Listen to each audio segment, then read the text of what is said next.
other sort of questions on marine research and education?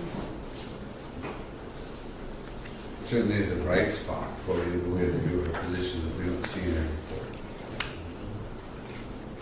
I did notice something that referred to Astoria as more of an education. You know, they have a maritime focused education opportunities there that I always felt maybe there's a place for that here. Originally, some of the thinking was going in that direction with the OSU build out in there to teach people how to weld or, you know, all marine trades. Right. A lot of that's through Clatsop Community College, right? Right.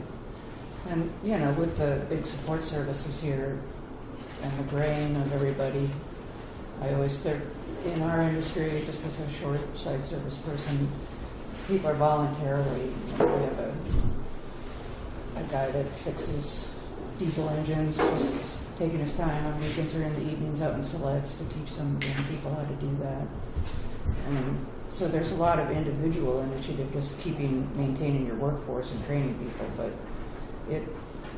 you lose a lot of very, you know, important knowledge when the great people just retire and keep looking for that convertible with the Twinkie.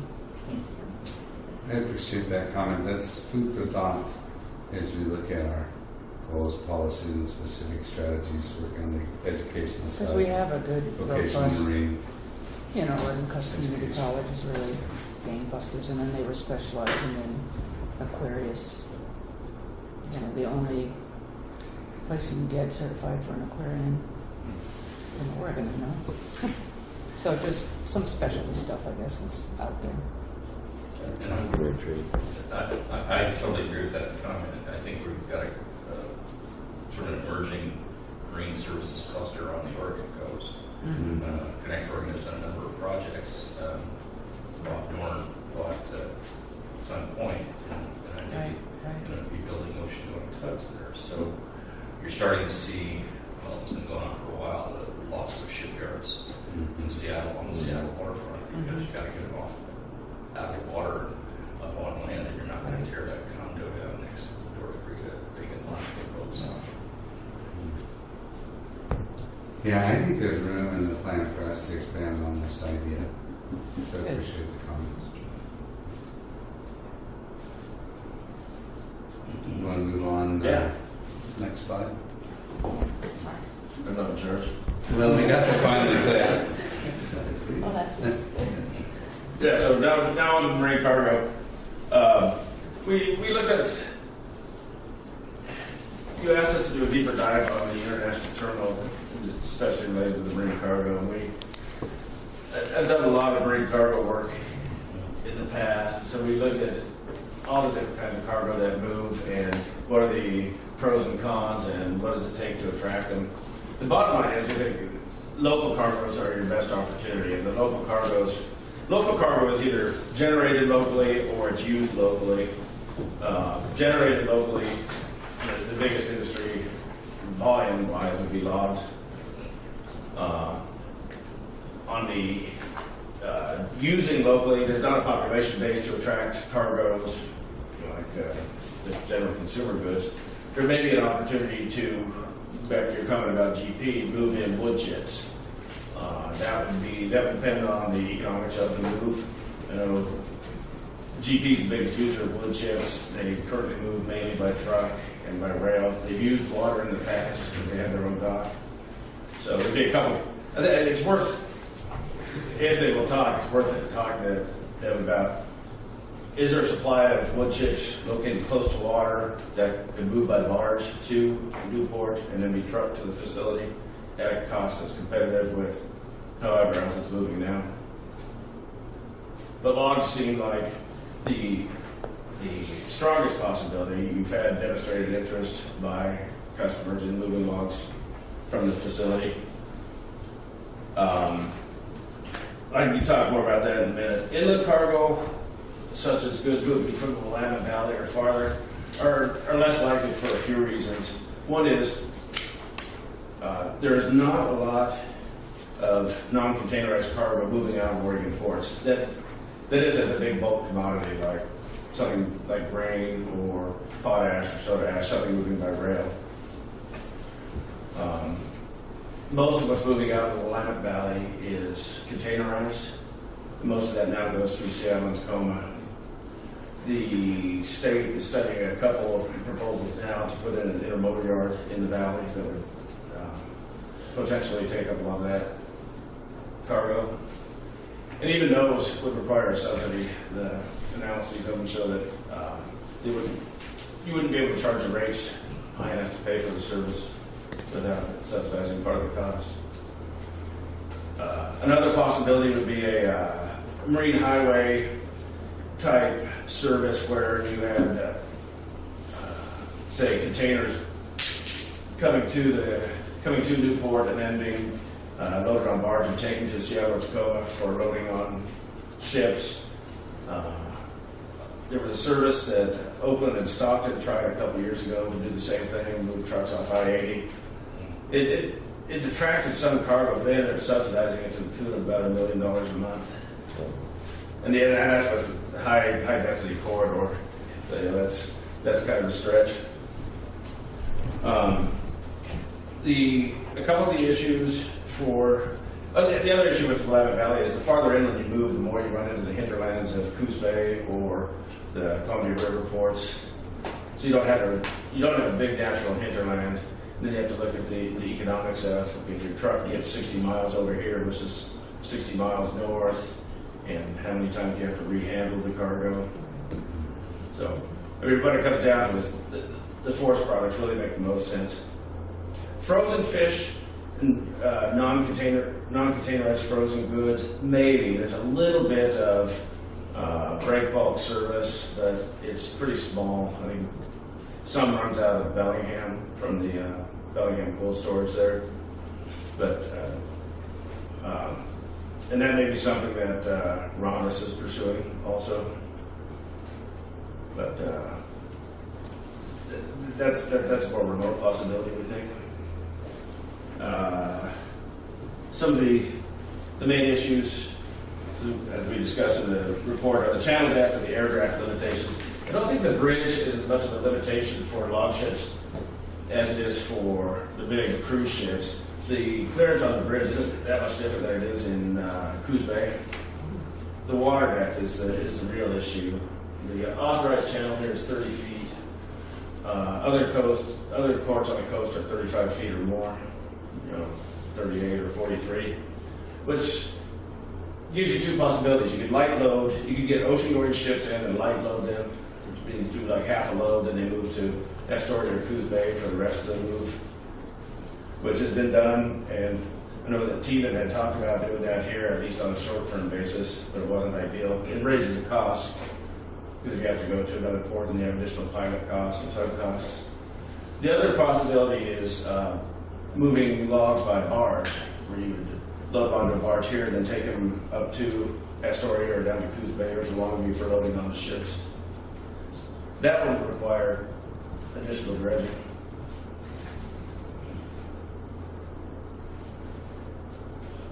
And the big question, can you do it so it coexists with other revenue generating things, i.e. the commercial fishing? So did you look at a cost-benefit analysis of if we could get it dredged, do you think we would get more interest in shipping?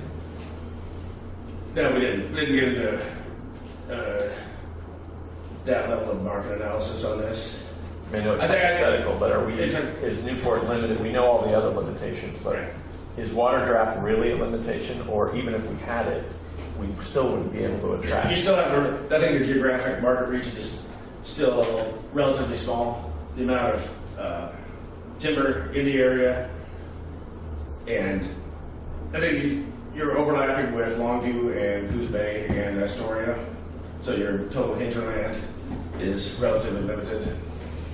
So it's not, so water draft really great if we could get it, but it's not really necessarily going to be the key. Correct. Shipping Correct. Here at all. Okay. And getting dredged. Dredging would bring up a whole lot of issues. One, just Well, anyway, yeah. we don't need to go down there. Yeah. You answered my question. Along those lines, maybe more out of curiosity, isn't Coos Bay starting potentially a $400 million dredging project? Or isn't that their desire? They've been, the $400 million, Coos Basin is studying a number of different possibilities for dredging, depending on what the cargo is and what the design ship is. For getting a bigger log ship, it's a relatively small project. If it's for LNG or something else, that's a much bigger project. I just didn't know exactly what their plans were and how that would affect the region. And then, you have the intermodal, but that's apparently all for Seattle Tacoma if it comes to fruition. So I'm just trying to understand the whole picture and how it's all connected. The proposed intermodal yards in the valley would need to carry containers to Seattle Tacoma. I don't think Coos Bay is looking at containers anymore. Okay. Okay, thanks. Yeah, their problem is they've got rocks in their channel, and that's the big thing is environmental impacts of blasting those rocks out and then dumping them out there offshore. People are concerned. It ends up being an expensive project because the deeper you go, the wider you have to go, and then you end up having to shift the jetties, and it gets complex. Are you going to have any numbers, or it's mostly up to the port with an individual customer coming our way to ship logs? Say, is that we need to determine whether or not it's a revenue stream, or if it's just another service that we're providing, or a political thing, or that's not going to be in this financial analysis? Well, I think in the financial analysis, I would imagine it will recommend generating as much revenue as possible. Right. We need to look at tariff updates and Yeah. just that. If it's cost money. Getting back to what I said earlier. Maintenance and- Getting back to what I said earlier about the different levels of economic development and keeping what you have, and then, third on the list was attracting new things. Right. And if you want to attract new, you would want to, if possible, make some money on it. Well, yeah, I mean, just if possible, figuring that out, I guess is what I was wondering. Yeah, it seems like you're also kind of wondering about kind of the gross versus net revenue, Right. given Right. all those variables. Yeah, we can build a lot of fishing nets and go broke. Yeah. you know. So you will be looking at gross revenue versus net revenue and taking that into consideration also. Well, there's no proposal on the table to do that. It's not something we're looking at. That's not be part of the net contract. Yeah. So you won't be looking at different business models here, whether or not there's. Oh yeah, and we'll be looking at each of the lines of business, Okay. but not a new proposal. And there's no new proposal for. No, I mean, but you couldn't do with, say, potential like marine energy or whatever, the potential for revenue created that would, whether or not we're going to have to build a bunch of infrastructure or use a lot of our own equipment to do that, or if they're just going to come and basically cut us a check like I said it was storage or something like that. They're probably not on specific things like that. I think we'll be looking at each of the lines of business and what you're generating now, what the costs are, and what potential there might be for increasing the revenue. Right. And then the only reason I bring that up is because we can choose as a policy to choose industries that don't have a big return for the port, but have a big return for the county. But at some point, we need to cover those expenses that those industries do incur, or that the policy that we've made does. Yeah. We're not in the arena anymore where 20% match on a grant is possible. I mean, we're looking at 50% matches, and unless we foot the bill or vote on measures or something like that, we do have to create revenue somewhere. Yeah. And so that's where the hard, Yes. what I'm looking for you folks is to say, look, you might need to make some difficult decisions, and this is where you can do these things, and here's where you can't, or here's where you should and where you shouldn't. Ideally, the customer would come to you and say, we're going to move this much cargo, it'll generate this much dockage and wharfage, and no additional investment by the port is needed to handle that cargo. In building this market analysis, did you identify different companies that would be potential customers? I think partly implied with Commissioner's question was that financial analysis will not just stand on its own, but will really provide some policy and strategy direction on how you move forward. And that's something we want to do as you Paul wrap up that work and make sure we give you some direction for what that means moving forward, even if you can't go down to a specific industry or proposition. Right, and we'll explain, what it looks like for the port overall and for each of the lines of business. And Yeah, I guess I want to have a document that has some policy suggestions that might hamstring future decisions that we Right. make. Needs to be practical. Yeah. Well, that's great. Other questions for Brian before we talk about the plan elements? Jeff? I don't know if this is a proper place to ask it. We were talking about logs and marine cargo. What's going on in Astoria? Do we see log exports returning there, or does it look like it could be the end?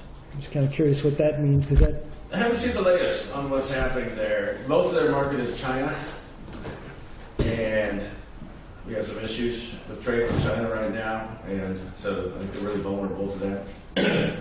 I think Longview is still doing fine. Longview is almost all, or a lot of Longview is Japan. So I think the ports, log exports were terrible for a while. The last 10 years they've come back to a decent extent, not anywhere close to what they were in the early 90s, late 80s. But a lot of that demand has been from China. And so it depends on a few things.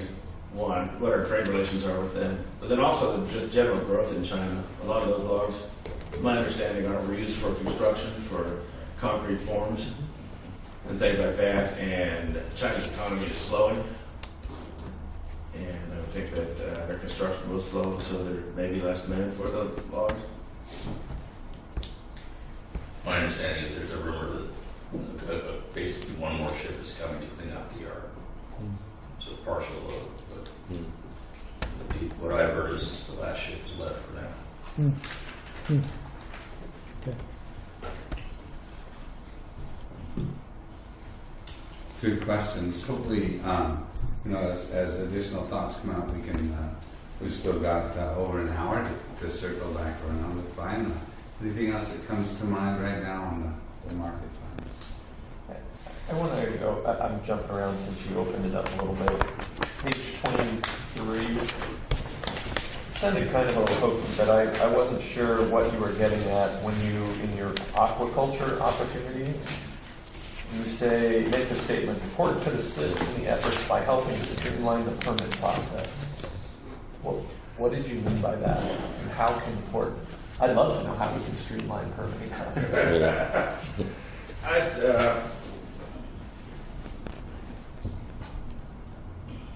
I think that's that's an issue of coordinating with the agencies. If you have some knowledge, if you've worked through permitting issues locally, that you can help share that knowledge with someone.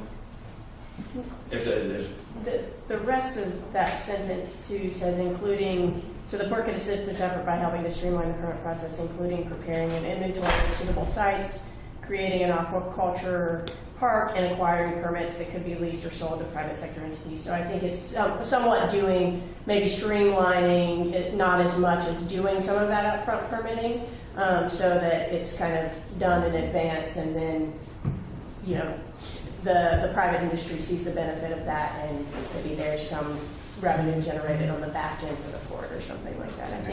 I don't know, Brian, you correct me, I mean, that's your terminology, but I feel like that's maybe some of what you're thinking as well. Permitting. Yeah.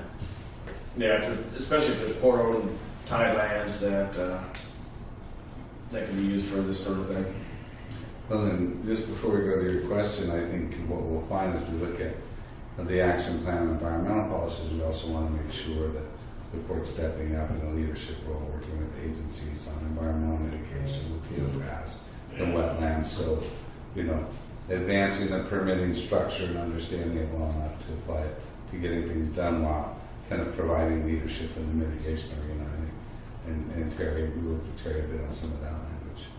Can make some sense to do both. And mitigation came up when we were here in November about everybody lovely working together on figuring out what sites are available and Yeah. Right. I don't know if that got at your question, but Sarah had another question. but basically I think it's similar to that. Just being a good neighbor, hey, we already did this. More like coordinating. Yeah.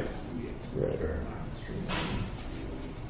That was one thing I was gonna, because I had that same question when I read it. I would like to, because it's not necessarily, as we've entertained opportunities that have come to us before, it's not necessarily something I reached out to try and do, was take care of that permitting form, because we don't necessarily, you don't have the control over the processes that we would if it was something that we were doing.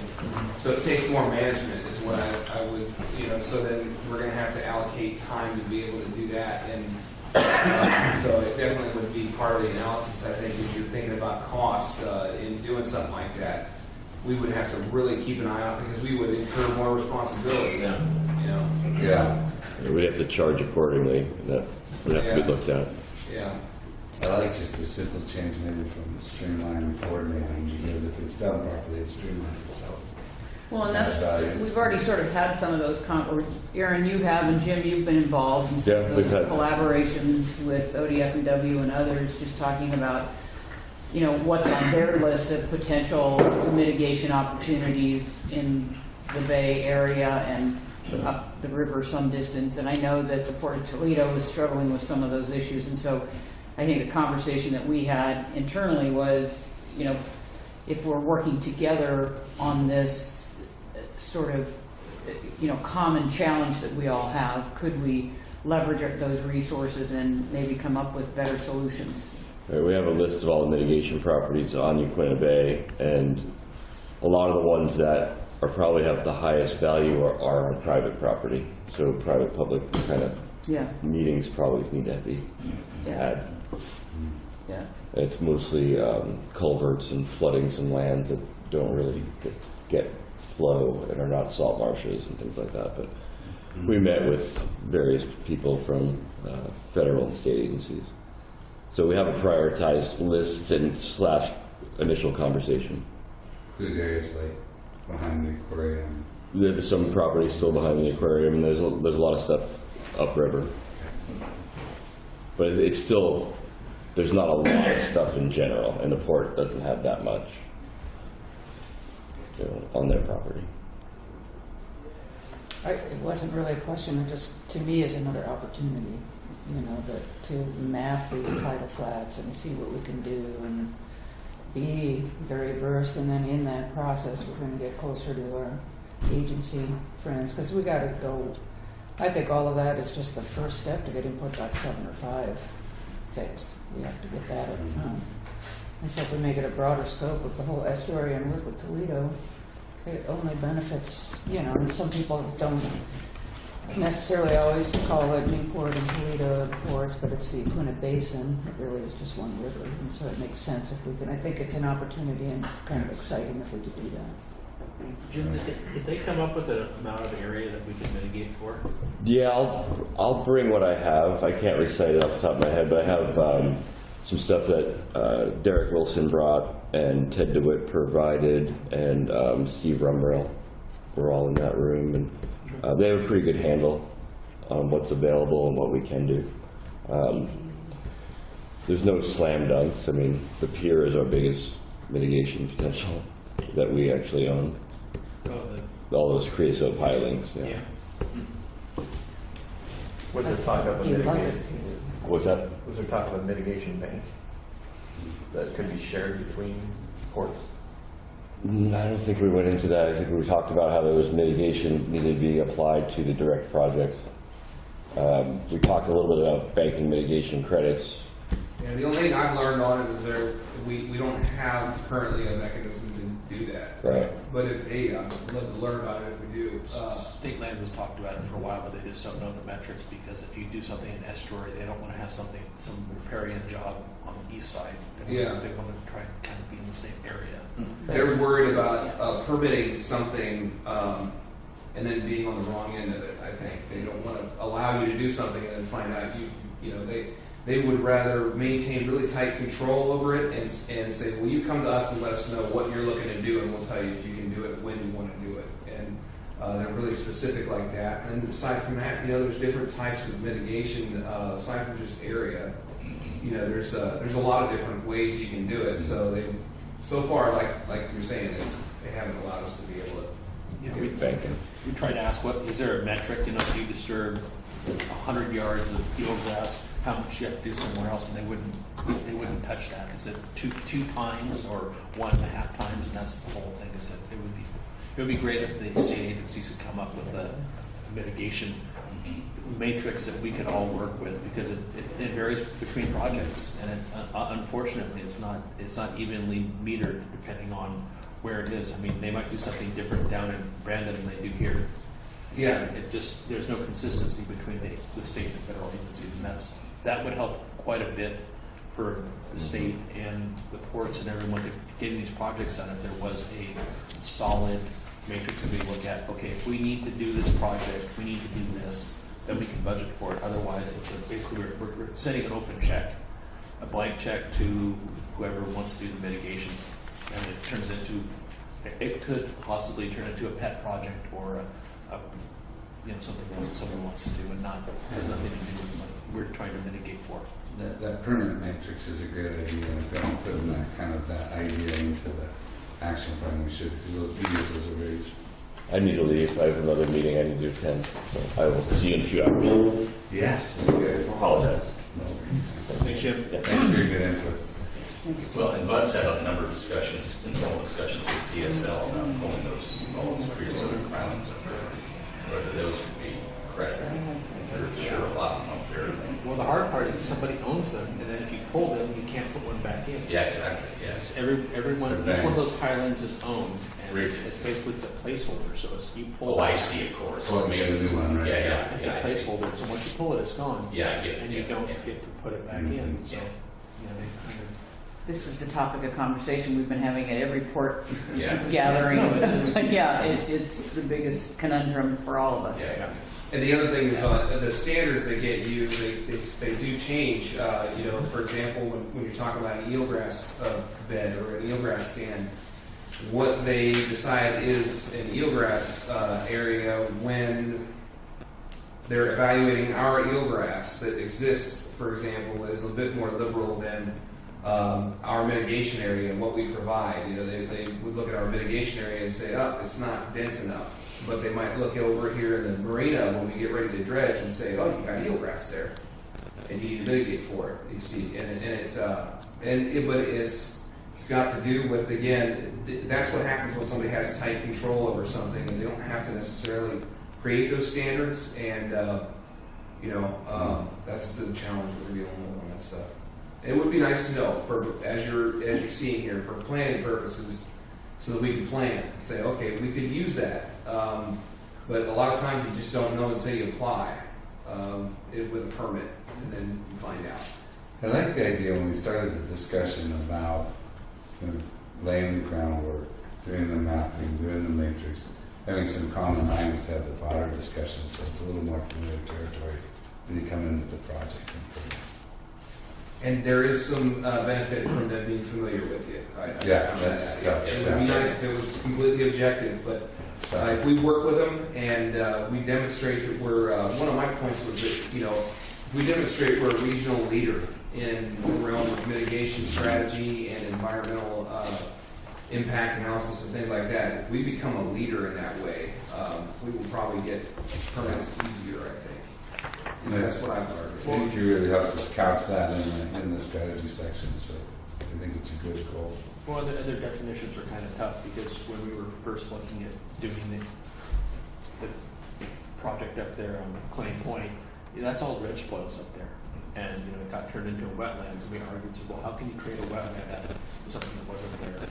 And then we had our drainage ditches, and because they were such a length, they were no longer considered drainage ditches, they were considered tributaries. And they said, well, you created a tributary. And, you know, we jumped up and down and said, that's a drainage ditch. No, it's a tributary, and it had nothing to do with what a tributary is. It's just the length of the canal. The definition. The definition is, so I mean, if we could get some of those definitions cleaned up, I'm sure you would love that, wouldn't you, Dave? Get some of those definitions cleaned up. That would We be mitigated some of those drainage ditches elsewhere, so I understand. No, So they're that's- tributaries. No, sorry. Or give us credit for creating a tributary and then allow us to do a project someplace else.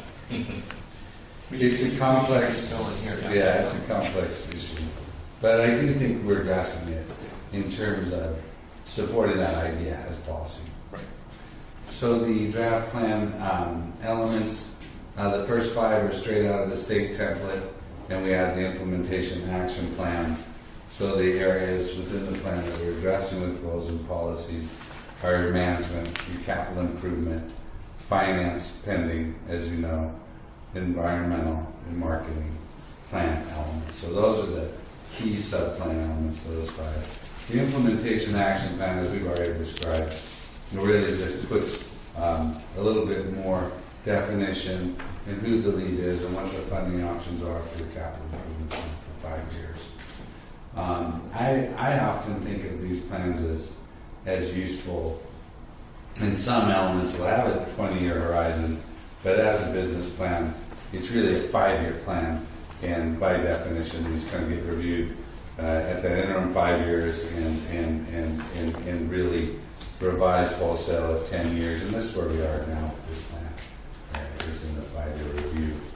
The vision statement, again, we very much appreciate the collaboration with staff, and I know they have worked hard with the commission to revise and assure a consistent vision statement, and it does highly regard the elements of commercial fishing, recreational tourism, marine research. We talked about all of those things, as well as utilizing the international terminal and waterborne commerce. And I think the one we've just been talking about, really taking an active leadership role in the environment, understanding the natural beauty as a foundation of the working waterfront community that is Newport. So all of these are aspirational for visions that capture, in so many words, the fundamentals of economic development, job creation, and stewardship. Moving on then past the vision, I think you probably had a chance that it has been through the commission. The goals on the capital improvement plan are prioritizing investments in capital improvements and update this annually as part of your budgeting process. And I think it's important that we kind of strike a balance between what's realistic, what can draw funding, and what can increase revenue, and not just what can we pay for now. So we want to be looking a little bit beyond what we have, and the finance plan will help with this. So I think the priority projects that we've talked about, port-wide, the mitigation plan, very important, not just to offset impacts such as rebuilding the commercial docks, but to set that table and conversation with the resource agencies, develop that leadership role, fostering strategic partnerships with these agencies. On the North Bay, it's important to look at commercial marina reconstruction. We do have interim improvements. They're in the action plan for 5 and 7 to extend their life, but really a reconstruction is where we're heading on this. For South Beach, the RV Annex Improvement Plan, I think that's improving both the facilities and the unit count in terms of what the revenue generation could be if you optimize that space. Fishing pier improvements and mitigation. This is something that ultimately needs to be maintained and improved, but we think it's important in the action plan to look at strategies and methods for how that gets done and putting that into motion so that it's maintained into the future. The terminal plan, it's a planning level project that would largely, we're looking at this as being largely led internally with maybe some additional elements, but no one better than the port staff to help understand those potential users and the layouts to to really organize next steps for the international terminal and try to find that really, I think, as Brian indicated, that needed balance between the local cargoes and fisheries expansion. On the management plan, we want a plan that enables the Port and Lake Commissioners to really achieve the economic development goals and mission of the overall strategic plan. And inherent in that is having the port staff and commission have access to training to keep up to date, take advantage of opportunities, and be really effective at what you do to meet that mission. So with that, then, we've also got, flipping past the management plan, we've got environmental plan policies, best management practices, and partnering with local agencies, as we have discussed, and particularly sustainability. Tsunamis, rising sea level, they're really at the forefront now, and they're becoming a real topic of discussion where they may be, in fact, impacting facilities and businesses, not just port businesses, but in some of our communities. I think Brian, you probably had a look up north in Olympia, Tacoma, some of the issues of those inland and urban impacts on businesses where sea level rise is involved. And I know the engineers are still writing standards, and it's hard now to say we're going to raise the deck a foot or two on a project, but it is coming, and it's important to have that under policy lens. On the marketing side, we really want you to gear the marketing effort, as you have done, to leverage your assets, innovations, and the opportunities that are very unique to Newport, not just locally, but regional, national, and international markets and opportunities, prospects, and partners. The last one, this really kind of brings this home. I mean, building trust, transparency, and excitement. And I have to say that in working in this community, we understand the struggle. We understand it. But you have so much passion and so much of a history with the people within this community in being able to work together on problems, being able to land the aquarium and bring in have OSU here. And I don't think you want to look forward without kind of understanding that that's part of the community's culture. And they are looking for the port for leadership. And we're seeing nothing but opportunity in terms of being able to make that a really strong leadership role in economic development here in the community. So that includes the existing, city and regional partnerships, state partnerships, and they'll just grow stronger. So within that implementation action plan, we want to make sure that those ongoing efforts are achieved, and that we don't have a plan that is not flexible to meet your needs going forward. So the action plan gives you sort of a roadmap forward, and certainly we can find, if we've got a project that's identifying specific target funds for one day, and we find a new opportunity the next day, we want to encourage you to keep an errata sheet, or you find a new business line the next day, or you find that really there's tariffs affecting these prices, and Aaron says, well, let's update these numbers. I think you want a living document that's dog-eared and it's working all the time for you, and periodically updated. And I love it when David's here, because I've heard it said before, you can go after that next great thing. You just have to keep your plan updates in mind. This plan is designed to keep you on track and for the state to understand where you're going. It doesn't mean that it's going to stop you from your next big opportunity. We want to, in addition to talking with folks tonight about these, we want to be able to get folks to understand that their voice will be heard. Your voice will be heard in the final plan update, and the adoption is spring. We gave you a little bit of leeway there, so it's spring has started. We've got a little bit of time. If it wants to happen in April, great. If you need us to work with you, make sure that happens in May, that'll be fine. Business Oregon has a review process, and it's great to have Dave here because he's getting a lot of advanced input on this plan, and it'll go through a peer review process. And I think, going full circle to the opening remark Terry made, this ends up with an IGA, so it's, you're committing to the tool, but it can be sharpened down. So that's what I have for you, and we can discuss your questions and comments, and certainly any questions or advice you have about tonight. Maybe I'll just stop, since that's part of next steps, and just indicate that we would provide a much more succinct presentation and ask folks to hold their questions. We've got 2 hours with the public, and so I imagine that in 20 to 30 minutes, well, it's going to take us 15 minutes to get settled, but that puts us about 45 minutes into the first hour to open it up for questions, and gives us roughly just over an hour. So we'll probably take questions from the floor for 40 minutes, 30, 40 minutes, and then take the final 30, 40 minutes to invite people to get in specific discussions with staff. There'll be a sign-in sheet. We did comment forms. So we were talking again about that feedback loop.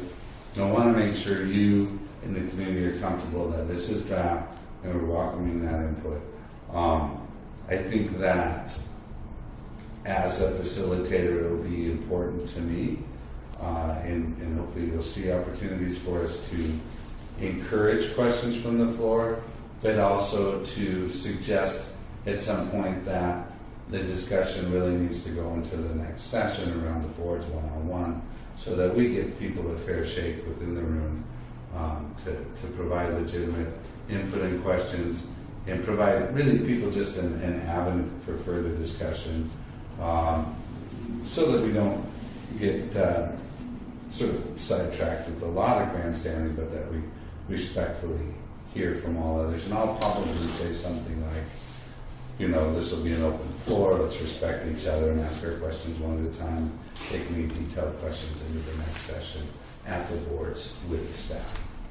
So with that, I'll stop talking about what's in the plan, and you are welcome to ask any questions and to provide comments on what you've heard or what you've seen in the document. And thank you for taking the time with it, both the input that you gave us on the earlier draft and your recent input on this stuff. Anything I missed? Nicole, right? Eric? I had just a couple quick questions. I know we've been here for a while, but how many commissioners are going to be present at this meetings at 4? I know June is. So is that an issue with a meeting? We've noticed it, that there'll be a quorum. So You just can't deliberate. okay, so we don't have to formally start it or end it? Okay. As far as the priorities that are listed here in the port project opportunities page towards the end, port staff has looked these over? Is that the combined? Final page. Oh, that's G, right? our Yeah. appendix G. The last couple. Yes, yes. So I guess I would remind each of the commissioners to do the same thing. To make sure that those are in line with that. And I think this is going to be, or should be, a topic of discussion. Did these come from the SWAT? And Interviews and open house. Exactly. It's accumulation. all of that kind of Okay. information. I think what's really useful there, if I might, Stuart, is if somebody's raising their hand, we're talking to the boards, where's my project, where's my input? Well, we have this appendix G, we could broader. And the prioritization question is certainly fluid. Top priority projects went into the CIP in action. So yeah, we would certainly welcome commission feedback on Yes, that prioritization. exactly. And if that filters through, then, like I think we said before, the kind of number ones were what went into the capital improvement plan for the kind of next 5 years. But if you tell us there's a different priority that needs to filter through into the capital improvement plan, I mean, should 1 be a 2, should 2 be a 3, should 3 be a 4 kind of thing? I guess, I'm not Right. necessarily saying that's going to happen, but, you know, I think the commission really does need to be sure that these match the priorities that we have as a Sure. commission, since that's our job. in some ways. Exactly. It really helped to have it, the source, you know, of where the number came from. This was more open house source. Well, the priorities came from us, Staff. right? The priorities came from staff. But the, So- what's the Yeah. The source? source is Yeah, where the yes. input came from, Right, the right, idea. Right, I mean, that's what I mean. Yeah, yeah. It really helps that the input was from the open house or the SWOT analysis. Oh, you like that detail, huh? Yeah. Mhm. Okay. So these are these didn't make the cut. Well, the Of ones being- did. Okay. The number ones The made the ones cut. that are up on the capital improvement list. The twos and beyond were Okay. identified throughout this process, but I think didn't it's rise. pretty revealing that the parking plan out of the open house got a number 5. Oh, so this is where we need to be clear. So where it came from is one column. The prioritization Right, was at staff level. right, but still, But. the numbers in the source kind of match. Okay. And I Parking think, is not a favorite. as Aaron sort of said before, some of the, I think some of the prioritization was about what you saw as kind of improvements that needed to kind of carry the Portland users forward. Yeah, Most and importantly. I definitely employed the strategy of what do we have that we want to keep, what are we keeping going on? What's it going to take for us to protect what we have? And then worked outward from there. And I struggle a little bit with coming up with a 1 to 5, because some of that depends on how you define a 1 or a 5. Is it in order, or is it based on some sort of verbal definition of what priority 1 means or priority 5 means? And at the end of the whole thing, I came down to, I figured that going that far into it was a little bit too deep. And I ended up just, you look at Fort Knox, for example, a lot of it revolves around Fort Knox 7. If I were to sit here and tell you that I think Fort Knox 7 is going to last more than 5 years, I don't think I'd be telling you the truth. And so that a lot of it revolves around that, and permitting involved with that stuff. Permitting is high on the list for me because it is a gateway to the rest of the stuff getting done, and it takes a while. So if we don't get moving on it, it doesn't go anywhere. It immediately puts us 5 years behind basically if we don't start moving on permitting. So permitting was elevated, and I'd be happy to answer any of the questions.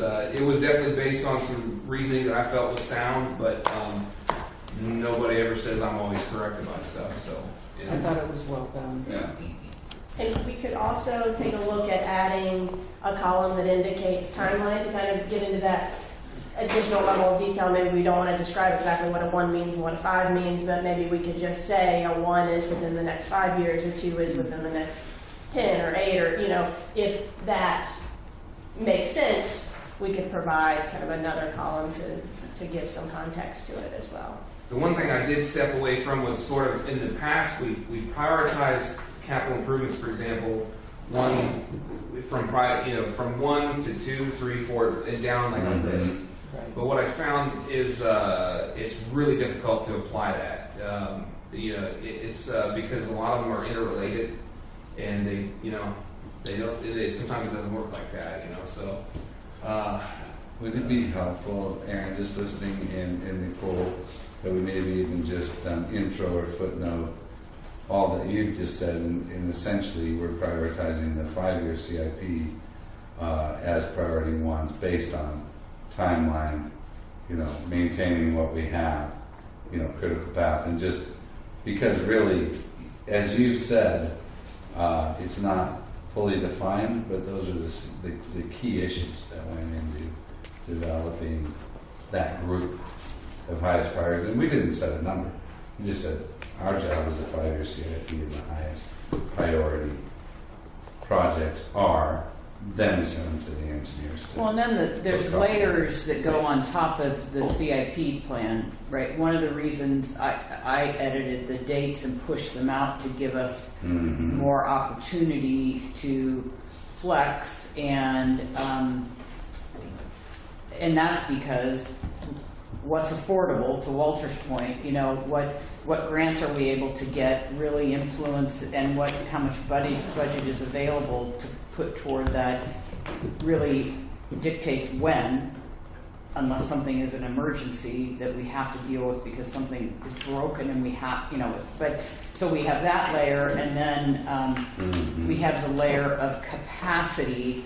There's nothing worse in my mind than putting forward a capital improvement list for any given fiscal year and then not accomplishing that list. You should be putting that list together with the knowledge of permitting, all the planning aspects of things and the engineering and design, and are we going to be able to accomplish that full package within whatever set of dates we've established and where we've budgeted it. So, I mean, I think putting together a huge wish list and only accomplishing 2 things is almost worse than anything else you could do to fail in the project world. And so I think that's why I gave those dates a little more flexibility. So instead of saying it was going to happen in the 1920 fiscal year, let's give ourselves the opportunity to get a budget together for 1920 and see what's realistic, and then have an opportunity in the 2021 planning cycle to really look at that list in our annual review process and say,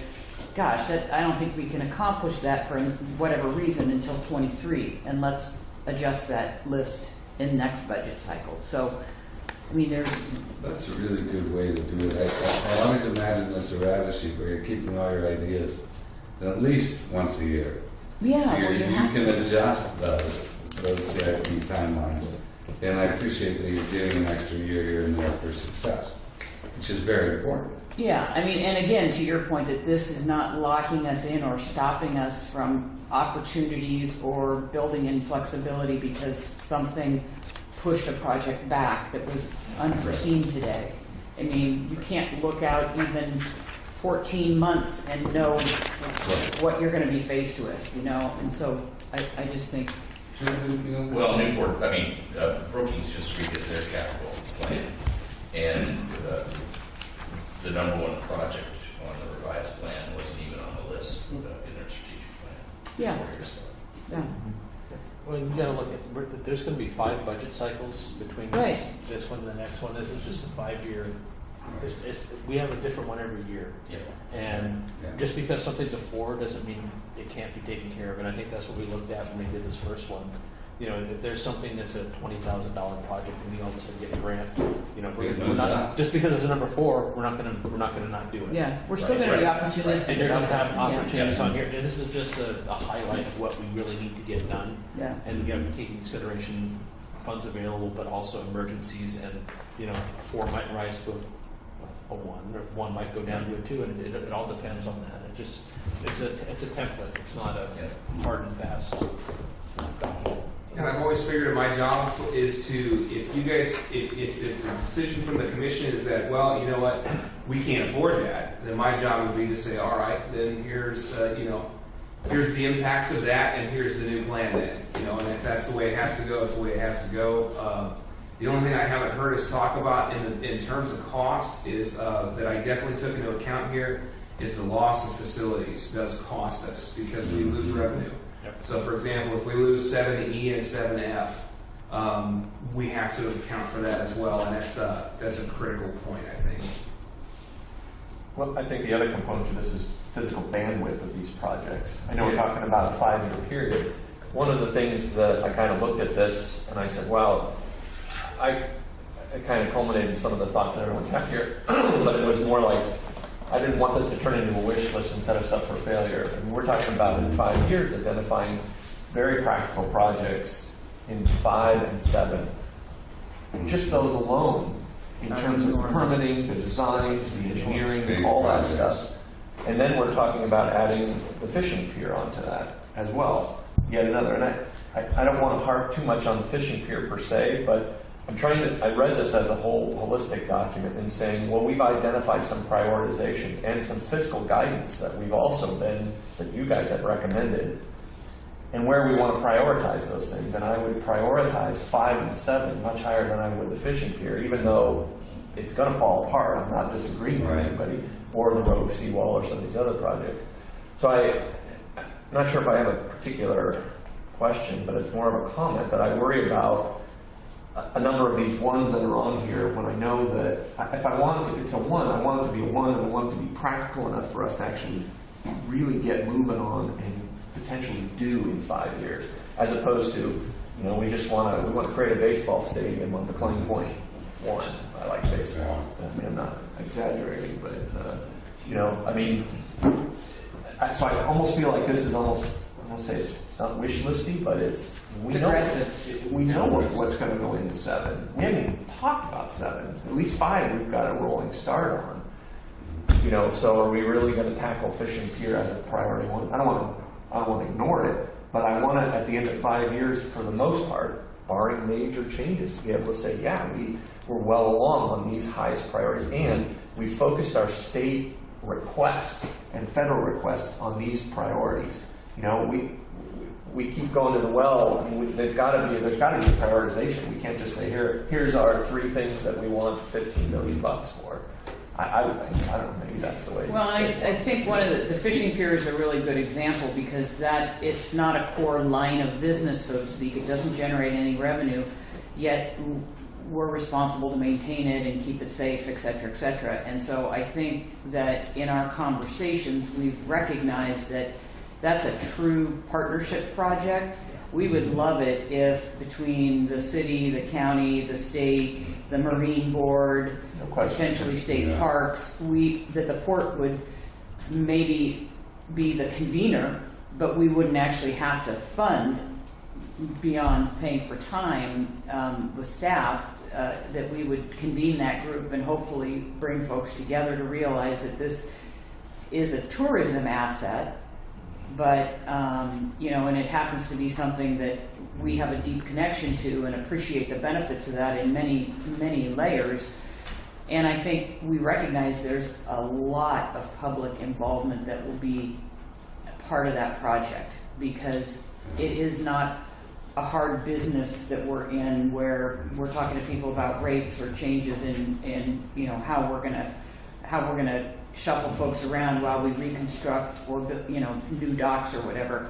But because that is such a public asset, I think the public involvement piece is going to be the most time-consuming part of it, to gain agreement around what we're creating in something new for the public to enjoy.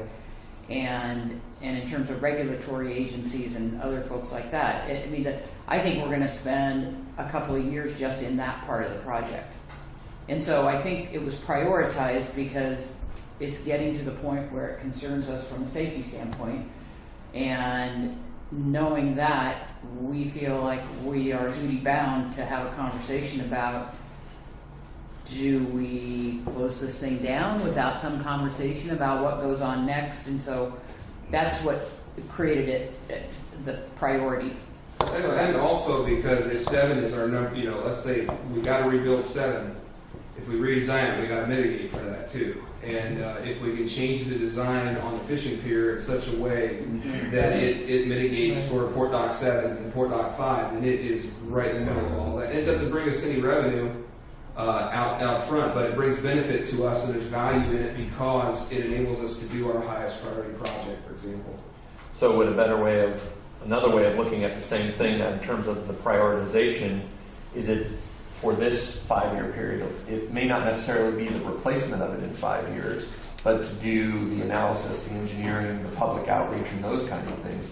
I'm trying to be practical enough about accomplishing something, as Terry alluded to Terry.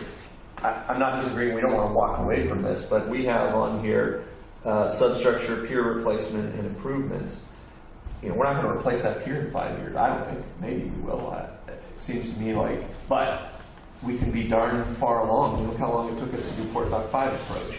How long have we been dealing with that? 3 years? And we spent $250,000. What I've been, and this is an idea that I still has yet to be proven, but who knows, but if you rebuild a pier not in a one-for-one kind of way, not in the exact same way, like I said, if we figure we got to rebuild Port Dock 7 and we have to come up with mitigation for Port Dock 7, the Fishing Pier would enable that to happen. So if Port Dock 7 has to happen in 5 years, then that mitigation project either has to happen concurrently or at the beginning of the project it's mitigated for. And there's a lot of public buy-in on I think I guess what I'm saying is maybe it's a tweaking of this. Yeah. The last thing I want to do is at a public meeting here, have somebody go say, what their number one priority is Yeah. improving the fishing pier. Yeah. My Port Dock 7's fallen into the ocean. I can't even walk down that thing. That's You what, know? yeah. So maybe it's a slight tweak to this. Maybe we but- talk about it in phases. Exactly. The number one priority would really be to begin to investigate, hold meetings, whatever we needed to do. It's just maybe a question of removing the pier replacement for now, so that it doesn't give the people the impression that we're going to rebuild the pier in 5 years. Yeah. And if we want to tweak it because there's some great synergy and OMB says, hey, I got $5 million laying around, or somebody else, great. We can deal with it then, we can modify it, but at least as this document is, as well as it makes it a tangible, smaller victory, certainly over the next 5 years, we should be able to develop engineering, have all the public outreach, maybe tear it down and have mitigation credits, whatever. But we may not have the whole thing rebuilt in 5 years.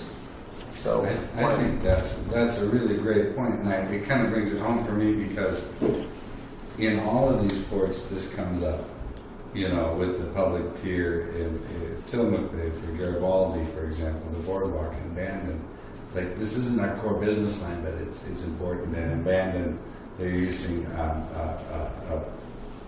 think they're the county workforce that is in the county jail. They have the work parties doing that for a great rate. And, there are historic grants that can help you with historic pier in Garibaldi. And you put the construction down into a 2 or 3, and you get a great ADA grant for fishing on a pier. Boom, you can stack it back up as a 1. So, I mean, your caution note about not overselling the non-business line revenue generator and in time releasing those phases I think is a smart move. But we can easily accommodate that change. And We can it's some present of it it- as such. Yeah, so it may be a little additional description too of how these projects are kind of interrelated. You don't know that from looking at the tables now, but if there were some descriptions of how the fishing pier is related to Port Dock 5 and some of the replacement, I think that could be beneficial too. To me, in my head, it looks like a marina plan is what it looks like to me. The marina plan is the priority, and part of that is this and these other functions. Paying for it is also obviously one of the biggest ones, but the marina plan to me is and the reason why is it's in such critical shape. And maybe it takes 5, 10, 15, 20, whatever it is everybody decides, and a lot of that probably depends on what the funding stream looks like, but that, to me, that's what the discussion would be over, is what does the marina plan look like? And it's a 5-year marina plan, all these are subparts. Yeah. Well, we're talking about doing a number of plans and it's, makes sense. One of the things that made me think that way is my work on this Port Dock 5 pier grant is that it would make that grant request more powerful if I could point at this is the direction we're going in however many years, this is what it's going to look like. And it's a concerted effort that, especially at the state level, I think people appreciate seeing, because it commits us to something and it shows everybody where we're going. And we're stepping toward that. Yeah. I agree. That does it in skips and jumps here, but you're talking about a single plan, Yeah. a master plan versus Yeah. these individual items that says we're going to do 5, we're going to do 7, we're going to do fishing. Yeah. Right along. Yeah. Part of the reason you get, once you kind of put the engineers to work on it, they have to, then we soften some of those items, run the length of concrete and the number of piers and give us numbers. And so I think we can describe these things in different ways and still stay true to those projected numbers and move pieces around in and outside of 5 years if we need to. So those adjustments can be made. Last real quick thing, sorry. One thing I saw peppered in here a little bit, but I didn't see very cohesively, is the digitizing of whether it's port records, but also invoicing how we basically do business at all of these cost centers. And I mean, we've talked about it a fair amount, that we're probably losing revenue as a result of it. It's Stone Age when we're looking at the banker's box in the backside of some building someplace. I think, and those aren't cheap, clearly, Right. for some of those. We'll probably look for state for money for some of those kinds of things, which I'm sure they'd be supportive of. But I think articulating them more cohesively in this document, even as a line item, would be important. It would probably help a grant application if we can say, these guys came in, they recognize the fact that we're living in the Stone Age, and when we write a grant that says we need 80 grand to bring ourselves into the modern age, it would help, I think. That's all. Upgrading our business infrastructure to today's standards. But it Even wasn't- yesterday's standards would be good. There wasn't even, it was kind of in the action plan here at the end. We talked about North Bay, South Bay, International, but in some ways I was struggling for what is the port as a whole, port administration, if you will, and what it's maybe. It's a good direction. So hopefully you can work that in someplace because I think it's important. I think we do have a port-wide category, and it does make sense. Maybe under management. Yeah, that's what I was just thinking. Anybody else? Jeff? If I was a member of the public and I wanted to look at this document and understand what it was telling me, I think I'd have a hard time because it took me a while as a commissioner. I don't know. It'd be nice to have an executive summary. The introduction is one paragraph that kind of tells you what's going on. So that's good. Kind of what we're doing, why we're doing, update 2013. And it's a flexible guide. So that's some very good information kind of about what we're doing, but it doesn't have sort of here's the main takeaways from this document. Something that would say something like the main part of the plan or the 13 pages in section 6, and that's kind of the heart of what we're telling the public we're going to do in the state, are those 13 pages. And the capital, and part of that thought is on the discussion we just had on what projects are we going to do, and are we showing somebody that, are they going to take this as we're committing to doing this over 5 years? It'd be nice that might be that's one of the most tangible things that people kind of may want to know in the community or stakeholders. Well, what are you planning to do over the next 5 years? They may look at this and say, oh, you're going to do $27 million in projects, set yourself up for failure in somebody's eyes. But if there was more of an explanatory statement, brief, saying just kind of what was said about these are been identified as priority objects, and it did say sort of a disclaimer, we're not committed or whatever, something like that. Yeah. Yeah, but something that just was explanatory for the project section in the implementation plan, and just something at the beginning, whether it's an executive summary or whether it's an extension of that introduction that just says, here's a priority project, here's our management plans on those pages, and then a member of the public could, if they took a few minutes, could sort of understand what the whole gist of everything is. It's kind of There's excellent comments, and I think they could improve the document significantly. And on the point of the cost and who's on the hook, I mean, some of these smaller ports, we've had full jetty reconstructions, through the Corps. Yeah. So you may be leading a project that you don't have $20 million for. That's a pithy part of that CIP, so it does require some explanation. Yeah, or even if you just say this is heavily dependent upon the acquiring state and federal funds, just Sure, yeah, so the yeah. public understands that, so it's kind of clear. Yeah. That's very No good. pressure, Dave. And, expand on what Jeff said, we do need to make sure that we do acknowledge these problems. We don't want to overwhelm the public. There are quite a few projects from the last one, and, I don't want to have, answer the question, well, how long are you guys going to sit there and admire this problem? When are you going to do something about it? And I think that there needs to be a give and take about, yes, we do have these things and we are working on it, but, like you said, Jeff, we need to make sure that it's not, oh, no, the port has to pay for this all in 5 years, but, this is something we're looking at. And yes, we are admiring the problem, but we are trying to tackle these issues one at a time, and we just can't, you can't eat an elephant in one bite. So, Terry doesn't like that. Eat a hippo in one bite, how's that? It's just an animal reference, you just can't do that. Why don't you say whale? You can't drink it. It's like Elon at the stone or Glass. 2 stones or I whatever. get in trouble for using that colloquialism. Hold on, stay with us here. Anybody, Walter? Anything else from you guys? Oh, Jeff, I'm Yes, sorry. I was just going to suggest the leadership value, just going back to the one from 2013, I like it better. That's Not just one commissioner, but The what? the leadership value statement. Happy to plug in what you like in there.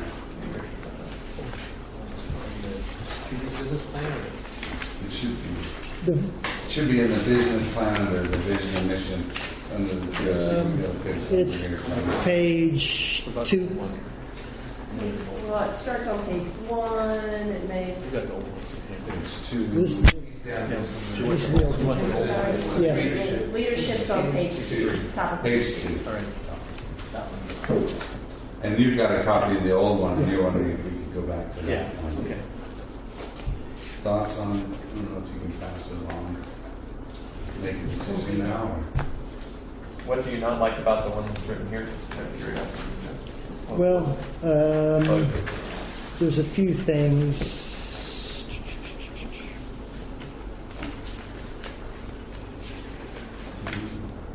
So the new one says we're accept the responsibility as leader on behalf of the citizens of the Port District, which is very similar. Here it says pursuing economic growth. The old one says economic progress. We want economic progress. We need efficiency, sustainability, not just growth. Growth, you can borrow your way into growth like a big government. Progress is better. We should believe. And then it says, on the new one, make decisions in the best interest of the current and future users of the port. Well, that's kind of true, but foundationally, back to the beginning sentence, we are acting on the behalf of the citizens of the Port District. Now, we do make, those are almost in conflict in a way. I mean, I know we're working for the users, but that's almost comes in later values in our service to the users. In leadership, we're taking the lead role on behalf of citizens. So I think that's adding a layer in there that doesn't need to be there.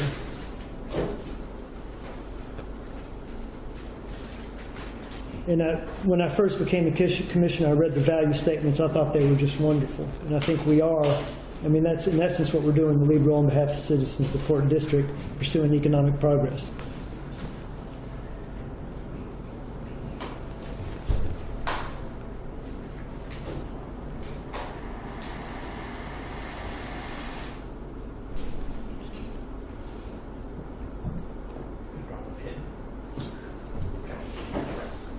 I don't know if it's a small thing, but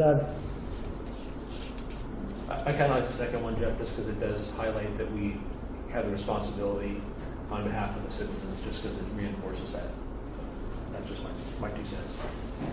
well, the citizens is in the first one. I mean, in the original 2013, but the new one adds on that it says we're pursuing economic growth. I think progress is better. Let's make decisions. I would just call best. that progress. We'll change the word. And Yeah. best interest of current and future users of the port. Well, It already indicates on behalf of the citizens of the Port District. yeah. And so then you're adding in, we're making decisions that are in the best interest of current and future users of the port. We're making decisions that we work for the citizens. That's who we We work also for. work- That's, Not all the citizens are users, and we have a lot of outside. well, that's in the next one, service. Right. We serve our users. We lead on behalf of the citizens, and then we serve our users. So I think the original values flowed very succinctly in what we do. Maybe a small point, but I'm okay if we use the new one. I think we just change growth to progress and leave it that way, but that's my 2 cents.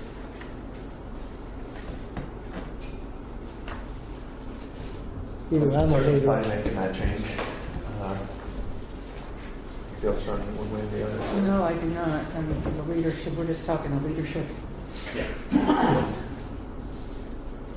I think Jeff has put a lot of thought into it, and I trust him to make a change if it's. I agree with Walter, just change economic growth to. Either way. Done, let's do it that way. We'll change, make that word change. The progress? Keep on what we got, yeah. Okay. Okay. Jen, did you have any other general comments you wanted to make then? Another small thing, I thought the port history could be better. It will be. We're going to give you additional. Thanks for that. And I know. there's some things missing, like Noah, and there's, if you want some history, there's some old codgers running around here that you can always There's that call has them. that same thing that's been cut and paste. How many years do you think, Karen? Way too many At years. least since she. Oh, we were there. Taste the conversation. Mr. Chair. Are you, I'd like I'm done. to finish up with Jeff first. You good? I'm done. Hey, Walter? I'm good. Thanks, Harry. Good. Dave? Well, glad to be here today. Just a few comments. The statewide port plan of 2010, when I returned to the department in 2006, the ports had a political problem. And so that document was essentially dealing with the criticisms of legislators about the port system. And a lot of that at the time was focused on Brookings. Others have popped their head up more recently. So, I think the plan looks good. Like every port in this state, you have infrastructure problems. But I think there's some interesting comments here today. The comments about what the purpose of the document right up front might be. That would be, I think, a good thing. And a comment in there that, not all these projects will be done in 5 years, but identifying projects is critical for seeking funding. So, if you're going to go talk to a funding agency about a project, it should be in the book or in a as you amend it. But, your situation is you have a political problem. And I don't know whether, as I sat here, I was kind of tempted to, maybe there's a paragraph somewhere in that introduction that tries to describe it in neutral terms. I mean, that's what the ports were essentially doing in 2010. They recognized they had a political problem, and they addressed it through this policy outreach. These marine projects take forever to come together, and the world moves on. We try to stumble forward for 15 years to get one of these projects done. Things have changed, but to the extent that you have your elevator speech, you get stuck in the elevator with Betsy Johnson in a bad mood. To the extent that you've got that paragraph in there, that you can refer to, or I don't know. You might want to give that some thought. That's purely out of my mind. It's not any official state position. But, the question's going to come up. Now, the great example is Bud. I think Aaron mentioned that, when you're dealing with regulators, that personal relationship can mean a lot. Well, the state kind of has a relationship with Bud Shoe, and it's a pretty trusting relationship. I mean, you need to get back there. You need to get back there. And the good thing about this is there's other ports who have other problems. So, these things can be overcome. But I just throw that out there, whether you want to, and I realize there's local politics to deal with, and we don't want to pick away at scabs. But, So you're talking about acknowledging a political problem based well, on that our but previous the dealings. community, that people all the time have different understandings of different situations. I'm sure there are folks in this community who would stand up and say all along it was cargo and the commercial fishing. There are people in Salem who thought it was cargo. They didn't know they didn't really know the Port of Newport all that well. So, you know, I'm not saying you prostrate yourself in front of the state, but some acknowledgement that that cargo is part of a mix and was never considered exclusive. I don't know what you want to say there. And I know it's a tricky one, but Dave, would it be somewhat of this introductory statement, the purpose and what we're setting out to do? yeah, you can almost This document not only meets the state law, Yeah. but this is a foundational, common, progressive platform to move the board forward, Yeah. including, and then we get some top projects and priorities. We don't have to go back and club ourselves, but maybe No, talk no. about how it's moving everyone forward. But like, you know, some of the projects you have are a good fit for Connect Oregon. Now, you mentioned those intermodal facilities. You know, I've been involved with those too. And, you know, the Oregon Transportation Commission is supposed to make a decision on those this month. I don't think that's going to happen. And I think that they're going to be hard pressed to make the case that it's a good investment, $51 million. So, It's good for us. Connect Oregon's been delayed by these identified projects. So the money was supposed to pile up from these various fees to get to 51 million, and those would be, you know, those projects would be fully funded. What happens if they don't go? So Connect Oregon, you know, could be a more near-term opportunity than we've thought over the last couple of years. The other thing that I would say is there's a discussion that's been out there sort of informally, but you know, when I left from this trip, I had an email that basically ODOT wants to make the strategic plan and IGA requirement reports flying for Connect Oregon. So, you know, you'll have that, but you may also have the Betsy Johnsons of the world still nipping at your heels. And to the extent that you can say that, you know, the board has reaffirmed, you know, its commitment to blah, blah, blah, you know, I mean, Reconciliation. yes, a conciliatory statement. It doesn't have to be, you know, you're not doing it yourself. You don't have to, you know, throw James on your How back. could it be like a black t-shirt or something? Yes, yes. That's That's my 2.5 cents. That's a good point, Dave. I appreciate that.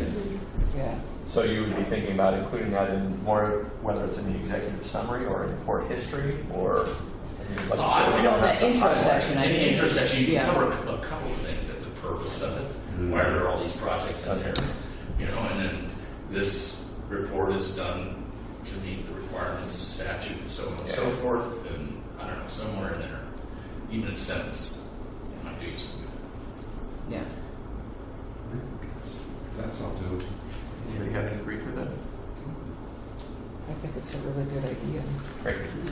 Sounds good. So you guys will take a crack at that. Dave, anything else?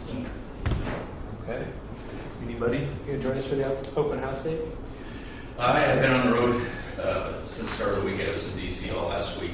I'm supposed to be at a Corps of Engineers annual dredge coordination meeting in the morning, so I'm headed back to that. All right. But I hope you videotape it. I'd be interested to see what you would say. I don't think there's any more public here, but so without any public here, if anybody doesn't have anything else, I'm going to go ahead and adjourn our meeting at 2:52.